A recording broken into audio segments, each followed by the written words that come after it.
নামও তো পিঙ্কি সুঙ্কি, মাঝে মাঝে ছেলে পেলে আবার হুঙ্কি, কথা কন ঠিক কিনা? হাই রে হুঙ্কি দেয়। 60 বছরের বুড়ি নানি লিপস্টিক লাগায়, শর্ট কামিজ পরিয়া আবার রাস্তা দিয়া যায়, শর্ট কামিজ পরিয়া আবার রাস্তা দিয়া যায়। পেছন থেকে যুবক বুড়া মিটমিটিয়ে চায়, বাবারে পেছন থেকে যুবক বিরা কুটকুটিয়ে চায়, কথা বলেন ঠিক কিনা? ছেড়ে দে নৌকা মাঝি যাবো মদিনা, ছেড়ে দে নৌকা মাঝি যাবো মদিনা। নবী মদিনাতে আসেন শুইয়া, গুনাহগার উম্মতের মায়ায়। সেই নবীজির রওজা খানি আমায় দেখাও না, আল্লাহ সেই নবীজির রওজা খানি আমায় দেখাও না। ছেড়ে দে নৌকা মাঝি যাবো মদিনা। পদ্মার ওয়াজ করতেছি, পদ্মার ওয়াজ। এখন পদ্মার ওয়াজ করতে গেছিল এক জায়গায়, বাইরে আমরা এখানে আসছি। তো এখন ওই এলাকার থেকে এদিকে আত্মীয় স্বজন থাকে না, তো এক লোক আসছে এটা বেড়াবার, আসে এখন বসে আছে, ওয়াজ শুনতেছে টুক টুক করে। আমি আর সিনবের বাইনি সামনে আছে, তমাস করে আমি পদ্মার ওয়াজ করতেছি, হুজুর ওয়াজ না কম করে করেন। আমি যখন আসি বাড়ির থেকে তখন আপনার বউ দেখি বলবি চড়াচ্ছে রাস্তা, আমি আসতে করে তখন ওয়াজ, আমি তো সারলো তৈরি, কথা কন। এরকম হয়েছে না হয়নি? জি জি বাজান, খেয়াল করেন গভীর মনোযোগ। আমার বাইরে আমার বন্ধুগণ, আমার আল্লাহ রব্বুল আলামিন বললেন যে জায়গায় কোরআন থাকবে না সেখানে আপনার দঙ্কা করে দেবে, সংকিচিত জীবন করা হবে, এবং কোরআন থেকে যারা মুখ ফিরিয়ে নেবে যাবে, কোরআন থেকে সরে আসবে। ও মা, আপনারাও একটু শোনেন গো মা, আপনাদের জন্য ওয়াজ করতে চাচ্ছি শুরু, কারণ এরাই হলো নাটের গুরু, কথা কন না গা।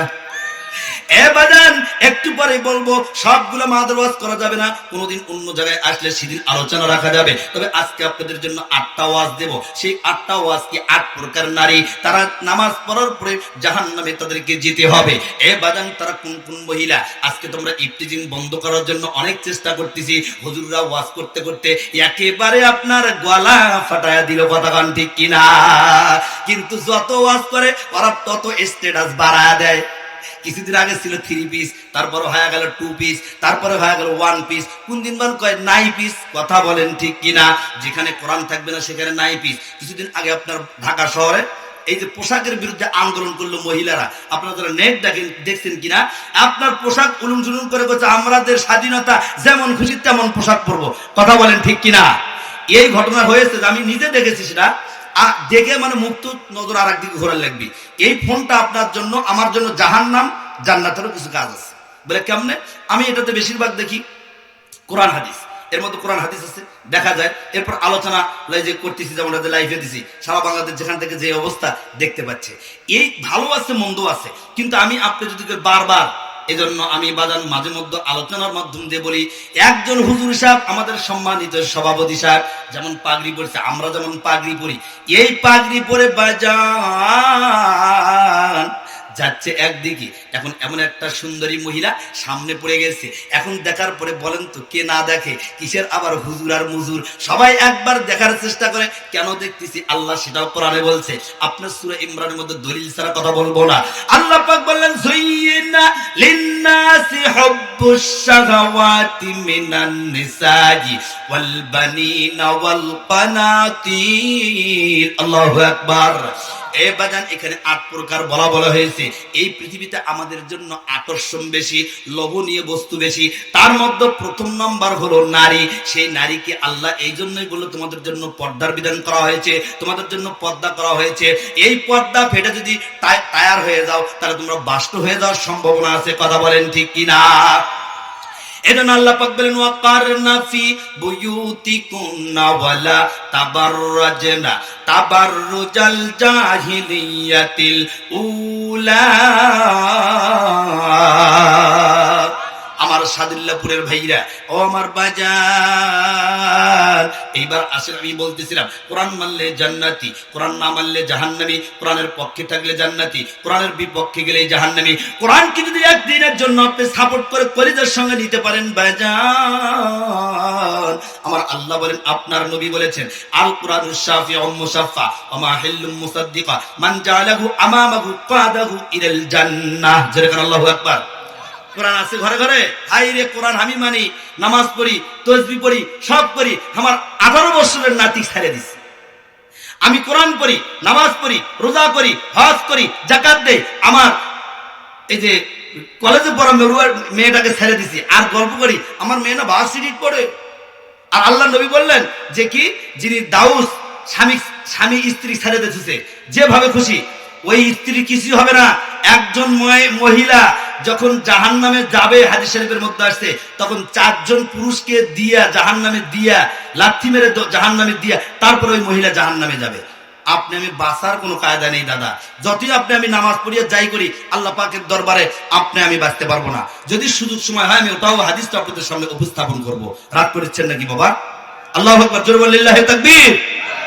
না হয়নি, তাকবীরের সাউন্ড এটা নয়, লিল্লাহি তাকবীর। এ বাজান, এই সাদুল্লাহপুরের পলাশবাড়ির লোক তারা ইমানের পাওয়ার দেখে দিয়েছে বিগত সময়। এখন তো পাওয়ার কম পাওয়ার কথা নয়, এখন পাওয়ার আরো বেশি হওয়ার কথা। কথা বলেন মুসলমান, ঠিক কিনা? আমরা তো সরাসরি কথা কোরআন দিয়ে কথা বলছি, আজেবাজে কোনো কথা বলছি না। কথা বলেন ঠিক কিনা? আমার ভাইরা, আমার বন্ধুগণ, এইবার আমার মাদেরকে বলতে চাই, মা আপনাদের জন্য ওয়াজ করতে চাচ্ছি শুরু। আপনারা হলে নাটের গুরু, এই জন্য মাদের জন্য ওয়াজ করা একটু দরকার, কারণ এরাই হলো ঘুরে ঘুরে বারবার দেশের সরকার। কথা বলেন মুসলমান, ঠিক কিনা?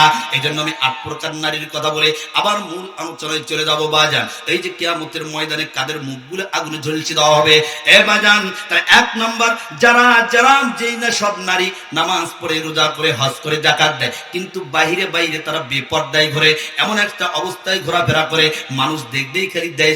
এখন নামও তো পিঙ্কি, সুঙ্কি, মাঝে মাঝে ছেলে পেলে দেয় আবার হুঙ্কি। কথা কন ঠিক কিনা?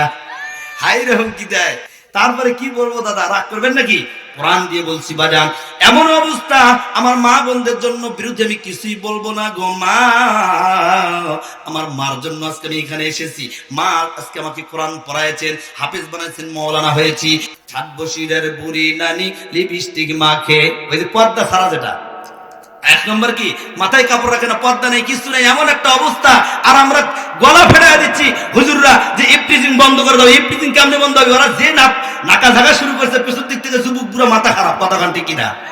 7 বছরের বুড়ি নানি লিপস্টিক লাগায়, শর্ট কামিজ পরিয়া আবার রাস্তা দিয়া যায়, শর্ট কামিজ পরিয়া আবার রাস্তা দিয়া যায়। পেছন থেকে যুবক বুড়া মিটমিটিয়ে চায় বাবারে, পেছন থেকে যুবক বিরা কুতকুতিয়ে চায়। কথা বলেন ঠিক কিনা? এ মা, আপনাদের বিরুদ্ধে আমি একটা কথাও বলবো না মা। এজন্য আমি মাঝে মধ্যে বলি, সেজে গুজে আপুরে কোথায় যাও দুপুরে, ওরে আপু শুনে যাও বোরকাটা পরে যাও, বোরকাটা পরে গেলে লাভ কি জানিস, বকাটে ছেলে দেখে দেবে না রে শীষ, বোরকা পরা রিক্সাওয়ালা দেখে দেবে না রে শীষ।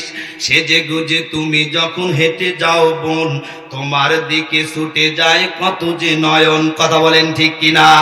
সেজে গুজে আপুরে কোথায় যাও দুপুরে, ওরে আপু শুনে যাও বোরকাটা পরে যাও, বোরকাটা পরে গেলে লাভ কি জানিস, বকাটে ছেলে দেখে দেবে না রে শীষ। কথা বলেন ঠিক কিনা? আমার ভাই গো, আমার বাজান রে, আমার ভাইরা, এবার আসেন আমি যে মাদের কথা বলতেছি, 8 প্রকার নারীর মধ্যে 1 নম্বর যদি বেপরদায় ঘোরেন, আর এই বেপরদায় ঘোরার কারণে মেয়ে ঘুরতেছে, বিবি ঘুরতেছে। এখন আপনার স্বামী অথবা ভাই অথবা বাবা তারা নিচে গিয়ে অনেক স্ট্যাটাস মনে করতেছে, আমার মেয়ে ভার্সিটিতে পড়ে, দেখো কেমন করে ঘোরে। এটা কুলাবে না, কিয়ামতের ময়দানে আপনাকে ওই মেয়ে ধরে ফেলবে, ওই আপনার স্ত্রী আপনাকে ধরে জাহান্নামের ফয়সালা করে তারপরে সে জাহান্নামে যাবে। কথা বলেন ঠিক কিনা? দাউসদের জন্য জান্নাত জান্নাত নেই আমার বাজান। 2 নম্বর, স্বামীকে যারা কষ্ট দেয়, কটু কথা বলে এবং সারা রাত এই ব্যক্তিগুলোর, এই মাদের উপরে আমার আল্লাহ পাকের ফেরেশতা লানত দিতে থাকবে। এরপরে 3 নম্বর, ওই নারী বিবাহর পরেও অন্যর সাথে যারা সম্পর্ক রাখে, আছে না নাই? খালি নয়, খুব মাঝে মাঝে হুজুর আমার স্বামীর অবস্থা ভালো নয়। বলে কি হয়েছে? কিসব ভালো নয়? আজকে যদি মা জাতি ভালো হয়ে যেত, সন্তান ভালো হতো। কথা বলেন ঠিক কিনা? আপনার ছোট্ট মানুষ আজকে পৃথিবীর জমিনে এসে আপনার স্টার জলসা, জি পিলা, জি বাংলা, যত সব আছে বাজান, এই সমস্ত সন্তানগুলো হওয়ার পরই 1-1.5 মাস পরই খালি দেয় ঝাঁকি। কথা বলেন ঠিক কিনা? সে ঝাঁকিরও সাইজ তো, হাতটা ধরেন না, ভাব নিয়েন না, কেন চোখের ভাষা বুঝেন না, দূরে যায়েন না, জ্বালা দিয়েন না, মইরা গেলে আমায় খুঁজে পাইবেন না। ওরে কালাচার তোমার লাগে মন করে আনসান কন্নাউজুবিল্লাহ। আমি এই প্রসঙ্গে ছোট্ট মানুষ যখন গান গাইছে বাজান, আমি তখন বললাম বাজান এগুলো না বলে তুমি যদি আল্লাহ পাকের নবীজির শানে গান গাইতা, কোরআন ছাইরেন না, হাদিস ছাইরেন না, কেন কোরআনের ভাষা বুঝেন না, রোজা ছাইরেন না, হজ ছাইরেন না, মইরা গেলে কবর হবে ঠিকানা, সেটা কেন তোমরা বুঝেন না? কথা বলেন ঠিক কিনা? আমার ভাইরা, আমার বন্ধুগণ আসেন বাজান রে, এভাবে দীর্ঘায়িত করতে গেলে অনেক সময় লেগে যাবে বাজান। আমি জানি না আমার হাতে কতটুকু সময় আছে, এরপরে 8 প্রকার বলে দিয়ে আমি মূল আলোচনায় চলে যাচ্ছি। এ বাজান, 4 নম্বর যে অপবিত্রতা থাকে সর্বক্ষণিক, যেই আম্মা জানেরা, যেই মহিলারা, যে বোনেরা আমার, যারা এই সর্বক্ষণিক থাকে তাদেরকে আল্লাহ পাক বলছেন তোমরা যদি এরকম করো তাহলে তোমাদেরকে জাহান্নামে যাওয়া লাগবে। এরপরে 6 নম্বর যে অন্যর সুখে হিংসা করে। অনেক সময় দেখবেন ইয়ে গোলাপের বেটা, গোলাপ তুই কি কামাই করিস, দেখতো অমুকি কামাই করে, অটো চালায়, তার বাড়ির অবস্থা ভালো, কেমন টাইস করছে, মাঝে মধ্যে আমাকে 2-3 হাজার টাকা শাড়ি কিনে দিচ্ছে, তুমি কয়দিন কি দিছু, আছে না নাই? কথা বলেন আছে না নাই? এ বাজান কথা বলতে হবে জোরে, যাতে শয়তানের মাথা ঘুরে। কথা বলেন ঠিক কিনা? আমার ভাইরা, আমার বন্ধুগণ, এরপরে 7 নম্বর আপনার যে কথায় কথায় অভিশাপ করে, আছে না নাই? অনেক আম্মা জানরা দেখবেন অল্প দিকে হাত ইঙ্কে করে আর দেয় বদদোয়া, কয় তুই মরিস না, তুই ঘাড়ার যা, উল্টে পড়িস না, আছে না নাই? এরকম হাজার। মা, এটা কিন্তু আপনার বিরুদ্ধ নয়, আপনাদের পক্ষেই কথা বলছি। আপনারা যদি ভালো হয়ে যান, আপনার সমাজ ভালো হয়ে যাবে, আপনার স্বামী স্ত্রীর মধ্যে মহাব্বত বেড়ে যাবে। আজকে স্বামী স্ত্রীর মধ্যে মহাব্বত নাই, অথচ আল্লাহ পাকের নবী, বিশ্ব নবী হাবিবুল্লাহ, যিনি এখন মদিনায় শুয়ে আছেন বাজান, সেই মদিনায় আমাদের মন চায় কি চায় না? সবারই মন চায়। একটু আল্লাহু আকবার বলে, লিল্লাহি তাকবীর। আমরা তো মদিনায় যাওয়ার মতন পয়সা আমাদের নাই বাজান। একটু দেখেন তো আমরা একটু অন্তর দিয়ে মদিনায় যেতে পারি কিনা? আমার সঙ্গে বলে, ছেড়ে দে নৌকা মাঝি যাবো মদিনা, ছেড়ে দে নৌকা মাঝি যাবো মদিনা, নবী মদিনাতে আসেন শুইয়া, গুনাহগার উম্মতের মায়ায়, সেই নবীজির রওজা খানি আমায় দেখাও না, আল্লাহ সেই নবীজির রওজা খানি আমায় দেখাও না, ছেড়ে দে নৌকা মাঝি যাবো মদিনা, ছেড়ে দে নৌকা মাঝি যাবো মদিনা, যাইয়া দেখো মদিনাতে কান্দে নবী দিনে রাতে, যাইয়া দেখো মদিনাতে কান্দে নবী দিনে রাতে, সেই নবীজির রওজা খানি আমায় দেখাও না, আল্লাহ সেই নবীজির রওজা খানি আমায় দেখাও না, ছেড়ে দে নৌকা মাঝি যাবো মদিনা। জোরে বলুন মারহাবা। আমি দেখেছি যারা হাজী সাহেব, আমার সম্মানিত সভাপতি হজ করছেন, আমার বাজান, আমার যে কথা বললে নবীজির সম্মান নিয়ে বললে তাদের চোখ দিয়ে পানি চলে আসে। আসেন বাজান, আমার আম্মা জানরা, আমাদেরকে এই কাজগুলো অবশ্যই করা লাগবে। একজন মা যখন জাহান্নামে যাবে 4 জন পুরুষকে দিয়ে যাবে। আমি একটু পরে যদি আসতে পারি আসবো।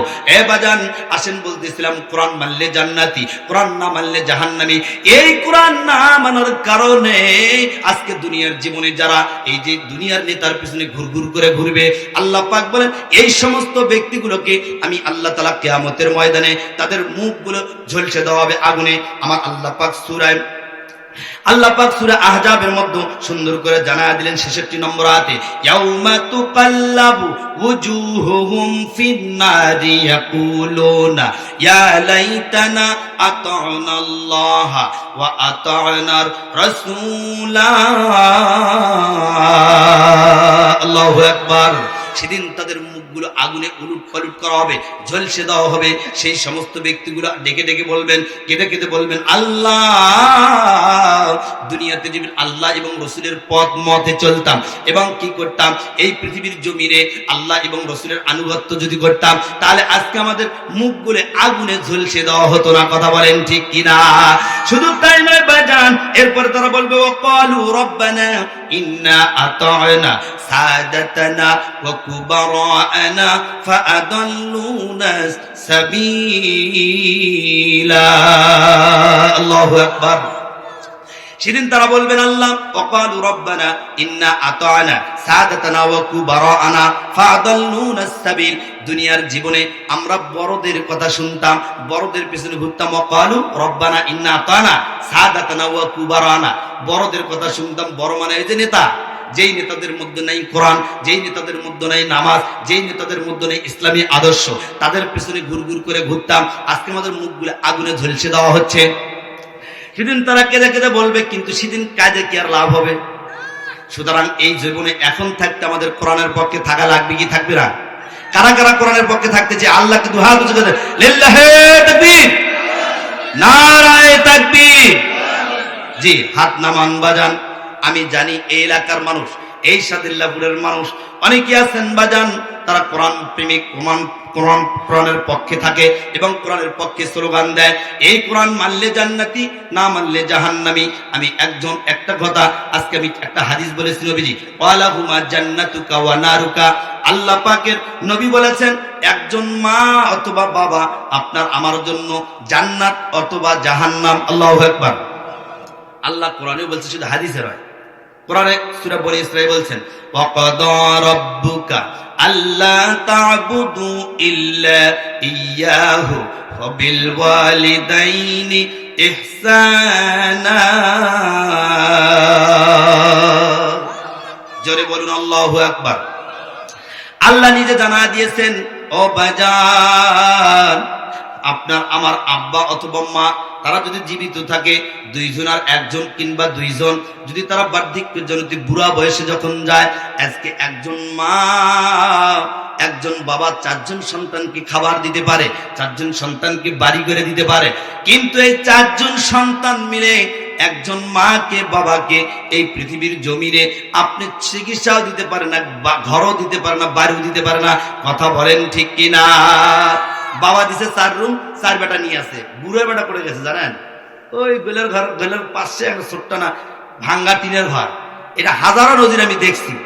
বাপে সারা বছর চাকরি করছে, করে এই যে খাওয়াচ্ছে, বাড়ি করছে, গাড়ি করছে, করার পরে এই ব্যক্তিগুলো, আহা, আমার দেখে নিজে কষ্ট লাগছে।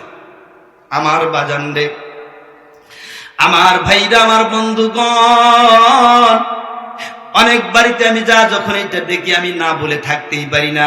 আমি অনেক সময় বলি, আজকে আপনার কি লাভ হলো? এই পৃথিবীতে আপনি বাড়ি করলেন, গাড়ি করলেন, সন্তানকে দিলেন, অথচ 3 জন সন্তানকে আপনি সব দিলেন, 4 জন সন্তানকে সব দিলেন, দেওয়ার পরে অথচ আপনার আজকে পুরা ঘরে থাকা লাগতেছে। কথা বলেন ঠিক কিনা? এই যে শীতের রাত্রিতে বাজার, অনেক মা বাবা আছে শীতের রাত্রিতে ভাঙ্গা ঘরের মধ্যে টুকটুক করে দেখতেছে, আর ওদিকে সন্তান ছেলে মেয়ে তারা ঘরের মধ্যে ল্যাপটপ দিয়ে ঘুরঘুর করে টেলিভিশন দেখে, আর স্টার জলসা, আর ওই যে রিমোট কন্ট্রোলার বারবার টিপতেছে। কথা বলেন ঠিক কিনা? এই প্রসঙ্গে আমি মাঝে মধ্যে বলি বাজান, আমার বাবাজি, একজন মা যদি এত পারে, একজন বাবা যদি 4 জন 3 জন সন্তানকে যদি মানুষ করতে পারে, শিক্ষা দিতে পারে, ঘর করে দিতে পারে, জমি করে দিতে পারে, বাড়ি করে দিতে পারে, অথচ 3 জন সন্তান মিলে একজন বাবাকে ভালো একটা চিকিৎসা দিতে পারে না, যদি হঠাৎ করে যদি পেট কামড়ে উঠে দেখবেন এক বেটা করছে, ওই বেটার থেকে টেকা চাও ঢাকাত আছে, আরেকজন কয় ওই আসু, তারপর আরেকজন কয় আমি আসতেছি, তুমি সব নিয়ে যাও। কথা কন এ বাজান, একটু খেয়াল করেন। ওয়াজে বিনজির থেকে একটা ছোট্ট একটি ঘটনা বলি। আমার ভাই গো, একজন ব্যক্তির 3টি সন্তান। কয়জন? 3 সন্তান। এই 3 সন্তান একজনও বাবা মাকে দেখে না। ওই যে ঘরের মধ্যে তারা সবই ঠিক আছে, কিন্তু মা বাবাকে এমন একটা অবস্থা করে ফেলছে, গায়ের মধ্যে ভালো একটা জামা নাই, গায়ের মধ্যে ভালো একটা সাবান মাখতে পারে না। এক পর্যায়ে তারা দেখছে 3 জন সন্তান থাকার পরেও বাজার তারা পরের বাড়িতে ভিক্ষা করে খায় এবং চা চিন্তা খায়। এই অবস্থা যখন চলতে থাকে বাজান, এলাকার মানুষ অনেকেই বলে, আমি দেখেছি অনেক হুজুর মানুষেরা আছে, দেখবেন বাবা মাকে দেখতে পারে না, ভাত দেয় না। অনেক প্রফেসর আছে, তারা দিতে পারে না, অনেকেই ভালো আছে। এরকম দেখলে সমাজে কিছু মানুষ আছে বাজান, তারা কথা বলে যে তোমার 3টা সন্তান, তোমার 2টা সন্তান, তোমার 4টি সন্তান, তারপরে তুমি কেন ভিক্ষা করো? এইভাবে কান শুনতে শুনতে ঝালাপালা হয়ে গেছে। হওয়ার পরে এখন এই সন্তানগুলোর কথা যখন এরকম মানুষের কানে, তার বাবা মার কানে আসে, এখন 2 জন বুড়ো আর বুড়ি তারা চিন্তা করলো, আরে এরকম তো আর চলা যায় না। তখন তারা 3 বেটাকে ডাকলো, ডাকার পরে বলতেছেন, বাজান রে, আমি চিন্তা করেছি আমি তোমার মা আর আমি এখন চিন্তা করেছি আমি তোমাদের মুখে রাখিয়া থাকতে চাই না। এ বাজান, আজকে যে কবরস্থানের এই মাওয়া কবরস্থান জান্নাতুল মাওয়া, তার নামটা কিন্তু কম নয়। এই এলাকাতে এই কবরস্থান আপনার বাজান রে, এই কবরস্থানে আমাদেরকে আপনাকে 2 দিন আগে কিংবা পরে যাওয়াই লাগবে। কথা বলেন ঠিক কিনা? কুই আগে রওয়ানা হয়, কুই পিছে রওয়ানা, চল মুসাফির বনগা টুরি, বহু দূর হয় ঠিকানা। আল্লাহু আকবার। এ বাজার, এইবারে 3 জন সন্তানকে মা এবং বাবা বুড়া বুড়ি ডাকলো, ডাকার পরে বলতেছেন, বাজান রে, আমরা তো চা চিন্তা খাই, ভিক্ষা বাণিজ্য করে খাই, আমরা চিন্তা করতেছি মানুষে আমাদেরকে এমন লজ্জা দিচ্ছে, শরম দিচ্ছে, তাই আমরা নিয়ত করেছি 2টা মানুষ আমরা অন্য গ্রামে অন্য দেশে চলে যাব, সেখানে যে আমরা ভিক্ষা করে খাবো, তাও তোমাদের 3 সন্তানের মুখে রাখে থাকতে চাই না। এ বাজান, আমার যুবক ভাইরা রে, যারা রয়েছে একটু খেয়াল করে কবির মনোযোগ দিয়ে কথাটা শুনবেন। আজকে যদি কেউ অট্টালিকা বানাইতে চাও, যদি কারো সম্মান বাড়াইতে চান, তাহলে মা বাবার খেদমত করতে হবে। আল্লাহ নিজে বলছেন, ওয়াকাদা রাব্বুকা আল্লাহ তা'বুদু ইল্লা ইয়্যা ওয়া বিল ওয়ালিদাইনি ইহসানা। এই বাদান এই আয়াতটার মধ্যে বিশাল আলোচনা এসেছে, যেহেতু সময় একেবারেই কম, এইজন্য মূল আলোচনাটা করে দিয়ে যায়। এখন আপনার ডেকে দিয়ে তখন বুড়া বাবা মা বলতেছেন, বাজান রে, আমি তোমাদের সম্মুখে থাকতে চাচ্ছি না, অন্যত্রে চলে যাব, অন্য এলাকায় চলে যাব। কিন্তু সব সন্তান কিন্তু একই হয় না বাজান, কথা বলেন ঠিক কিনা? কেউ ভালো থাকে, মন্দ থাকে। একজন সন্তান বলতেছে, না না বাবা, আপনার মাকে বলতেছে, মা বাবা তোমাদেরকে যেতে দেব না, আগামীকাল থেকে আমার মধ্যে তোমরা খাবে এবং পড়বে, থাকবে, তোমাদের কোথাও আর যাওয়া লাগবে না। আল্লাহু আকবার বলেন।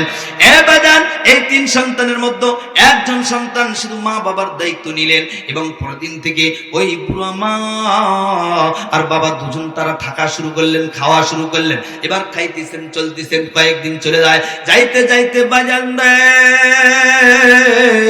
জনম দুঃখিনী মা, যেই মার কবরের মধ্যে, যেই মার পেটের মধ্যে আপনি ছিলেন, আমিও ছিলাম, সকলেই ছিলাম এই পৃথিবীর মধ্যে, একজন সন্তান মায়ের কলিজার মধ্যে আপনার 1 নয় 2 নয় 4500 বার লাথি মেরে এসেছি। সেদিন মা গলা কাটা কবরের মতন ছটপট করে জমিনের মধ্যে পড়ে যেত। আজকে আমরা সেই কষ্টটা মা বাবার বুঝতেছি না। এখন আপনার কয়েকদিন হয়ে গেল, এখন ওই বুড়ো মা বাবা ওই একটি সন্তানের মধ্যে খায় পরে থাকে। কয়েকদিন যাওয়ার পরে আমার ওই সন্তানটির নাম হলো আব্দুল মালিক। আব্দুল মালিকের এখন এই মা অসুস্থ হয়ে বিছনায় পড়ে গেল। যাওয়ার পরে কয়েকদিন পরে বাজান ওই মা দুনিয়ার জমিন থেকে বিদায় হয়ে গেল। আল্লাহু আকবার। মা যখন চলে গেল বাজান, এখন থাকলো শুধু বাবা। এখন বাবার খেদমত করে চলতে থাকে, আর খাওয়া পড়া যা চলতেছে। এইভাবে যাইতে বাবা আস্তে আস্তে অসুস্থ হয়ে যাচ্ছে। ওই যে সাকারাতের বিছানাতে কি যে যন্ত্রণা, সাগরের পানি দিলেও তৃষা যাবে না। কাউসারের এই মালিক যিনি, তাহাকে ডাকুন, ভালো যদি বাসতে হয় নবীকে বাসুন। জোরে কান মারহাবা। সাকারাতের বিছানাতে আব্বা পড়ে গেছে, চলতে পারে, কোনো মতো চলে, আবার বাবার সঙ্গে সন্তানের সঙ্গে একটু কথাও বলে। আব্দুল মালিককে বলতেছেন, বাজান রে, আমি তোমাকে একটা কথা বলতে চাই। বলে, কি বলতে চান আব্বা? বলেন। বলতে ধরে আবার ভয় পায়, কারণ সন্তান যখন আপনার বড় হয়ে যায়, টাকা রোজগার করে, তখন বাবা কিন্তু অসুস্থ হয়ে যায়, আস্তে আস্তে অকর্মা হয়ে যায়, কর্ম করতে পারে না। এই অবস্থায় সন্তানের কাছে বাবার টাকা চাইতে ভয় পায়, কিন্তু বাবা তো মৃত্যুর শয্যায় চলে গেছে। এখন আব্দুল মালিককে বলতেছেন, এ বেটা রে, আমি তোমাকে একটা কথা বলতে চাইছিলাম, কোন দিন জানি মারা যাই, কোন সময় যেন মারা যাব, হে বাজার আমি যেন কোন সময় চলে যাব, এরকম বলতেছে। তারপরেও ভয় পাচ্ছে, না জানি সন্তান আমাকে একটা ঝাড়া মেরে কথা বলে, না জানি সন্তান আমাকে কেমন করে কথা বলে, কিন্তু বলতে চাচ্ছে আবার বলে না, আবার বলতেছে, মালিক বাবা থাক, তোমার হাতের অবস্থা কেমন, আমি তোমাকে একটা কথা বলতে চাইছিলাম। কিন্তু আব্দুল মালিক বলতেছেন, বাবা গো বলেন না বাবা, কি বলতে চাচ্ছেন, আজকে কয়েকদিন হয়ে গেল আপনি শুধু বলতে চান, আবার কেন জানি বলেন না। এইভাবে বলতে বলতে আব্দুল মালিক বলতেছেন, হ্যাঁ বাবা বলেন কি বলতে চান। এবার এই বাবা বলতেছেন, বেটা রে, আমি একটা বড় মাছ খাইতে চাইছিলাম। আল্লাহু আকবার। এবার আব্দুল মালিক বলতেছেন, আব্বা গো আরো 2 দিন আগে কেন বললেন না, এরকম হাজার মাছ আপনি আমাকে খাওয়াইছেন, আমাকে বলতে হয়নি, আমি ছোট্ট যখন ছিলাম আপনি আমাকে অটোমেটিক খাওয়াইয়া দিয়েছেন, এটার জন্য আমাকে কিছুই বলতে হয়নি। কথা বলেন ঠিক কিনা? আপনাদের আশপাশে বাজার কোথায় আছে? হাট পাশে খদ্দ কমরপুর। এই খদ্দ কমরপুর বাজার আমি দেখেছি ছোট্টবেলা, আমার বাবা এখনো বেঁচে আছে আলহামদুলিল্লাহ। ওই যে বাঙ্গর মাথাত করে কোষ্টা নিয়ে যাচ্ছিল, আর এক মাথায় মাছ ঝুলিয়ে নেসতেছে, ইলিশ মাছ। এখন তো ইলিশ আসল বলতে টেরি পায় না, এখন ইলিশ কয় পাঙ্গাস, ঠিক কিনা? ছোট বাচ্চা যদি বলা যায় বাবা ইলিশ কয় পাঙ্গাসে কয় ইলিশ। এ বাজান, এরকম আব্দুল মালিক তখন বলতেছেন, বাবা গো আপনি হাজারো দিন আমাকে বড় মাছ এসে খাওয়াইছেন, আজকে আপনি শেষ কান্ডারের শেষ সময় মাছ খাইতে চাইলেন, আমি খাওয়াবো না, এটা কথা বললেন। এবার আপনার আব্দুল মালিক চলে গেলেন, বাজারের দিকে ছুটছেন। আমার ভাইরা, আমার বন্ধুগণ একটু খেয়াল করেন, গভীর মনোযোগ দেন। মা তো আগে চলে গেল, আব্দুল মালিক এবার আব্বার কথা অনুযায়ী মাছ করতে গেলেন বাজারে। বাজারে যখন মাছ ক্রয় করতে যাচ্ছেন অনেক দূর যখন চলে গেলেন, যাইতে যাইতে বাজার, যখন বাজারের কাছাকাছি চলে গেছেন, পেছন দিক থেকে একটা সন্তান দূর থেকে চিল্লায় ডাকতেছেন আর দৌড়েছেন, এ বাবা আব্দুল মালিক দাঁড়াও, তোমাকে আর যেতে হবে না, তোমাকে আর হাটে যেতে হবে না, তোমাকে আর বাজারে যেতে হবে না। এই কথা বলতেই এই লোক বলে দিল, আব্দুল মালিক রে, তোমার যেই বাবা মাছ খাইতে চেয়েছিল, তুমি মাছ ক্রয় করতে যাচ্ছ, ওই বাবা এই মুহূর্ত দুনিয়ার জীবন থেকে বিদায় হয়ে গেল। সন্তান চিৎকার করে বলে, আল্লাহ এটা তুমি কি করলা গো মাওলা, আমার বাবা কতদিন আমাকে হাজার দিন মাছ ক্রয় করে, আমি বলার আগে আমার বাবা এসেছেন বাজারে গেলে 10টা টাকা থাকলে যদি 5টা টাকাও থেকে আমার জন্য খাবার এসেছেন, আজকে আমি মৃত্যুর শয্যায় বাবাকে আমি খাওয়াইতে পারলাম না, বুকে চড়ায় আর বাড়ির দিকে আসে। এভাবে সংক্ষেপ করে বলছি বাজান, এখন আপনার শেষ দিয়ে দিল, আপনার ওই মা বাবা কি মারা গেল, এখন আপনার জানাজা নামাজ করে দাফন কাফন যখন করলেন, দেখেন একজন মা বাবাকে খেদমত করলে, ওই মা বাবা আজকে আপনার অনেকেরই বেঁচে আছে, অনেকেরই নাই। এ বাজান, এখন মারা যখন চলে গেল 2-3 দিনের পরে আমরা দোয়া খায়ের করি, এমন সময় বাবা আপনার দেখাই দিচ্ছেন, এ বাজান তুমি ওই যে স্বপ্নে দেখাচ্ছেন অমুক একটা খুঁটির মধ্যে একটা 300 টাকা আছে, তুমি নিতে পারো, তুমি এই টাকার মধ্যে কোনো বরকত নাই। কি নাই? বরকত নাই। বরকত যদি না থাকে তার নেওয়া লাভ আছে? কোনো লাভ নাই। এরপরে দ্বিতীয় দিন দেখাইলো 150 টাকা, বলে এটার মধ্যে বরকত নাই। তৃতীয় দিন যখন দেখালো, বাজান রে অমুক জায়গায় তোমার 10 কোনা টাকা আছে, তুমি আব্দুল মালিক নিতে পারো, এই টাকার মধ্যে রহমত আছে, বরকত আছে। জোরে কার আল্লাহু আকবার। বরকত যদি হয়, অল্পতি হয় ভাইজান, আজকে সেই আপনার দরদের আব্বা এই যে কবরস্থানে কার মা শুয়ে ভিক্ষার ঝুলি নিয়ে আজকে চতুর্দিক দিয়ে ঘুরতেছে আর চিৎকার দিয়ে বলছেন, রে আব্দুর রহমান, আব্দুর রহিম, তোমরা কোথায় আছো? আজকে আমি কবরে কোন অবস্থায় আছি? তোমরা একটা দিন আমাদের কবরের পাশে আসলে না, একটা দিন এসে আমাদের জন্য একটু দোয়া খায়ের করলে না। এ বাজার, এইভাবে মা বাবা আপনার আমার জন্য কাঁদছেন এবং কথা বলতেছেন, কিন্তু আপনি আমি যদি মা বাবা দুনিয়ার থেকে চলে গেছে যদি বরকত নিতে চাই, এখনো সুযোগ আছে, সময় আছে। এই কবরস্থান উন্নয়ন কল্পে আপনি যদি এখানে দিয়ে দেন, একটা যদি আল্লাহ রাস্তায় যদি আপনি দান করেন, এ বাজান, ওই মার জন্য আব্বার জন্য আমি জানি না কার যেন মা নাই, কার যেন আব্বা নাই। আমি হাতটা উঁচু করে দেখতে চাচ্ছি কার আব্বা নাই, মা নাই দুনিয়ার জীবনে। হাতটা উঁচু করে আল্লাহকে দেখান, আল্লাহ আমার বাবা নাই, আমার আব্বা নাই। ওরে বাজান, প্রায় গুলো ঋতু নাই। এ বাজার, আজকে এই কবরস্থানে অনেক মা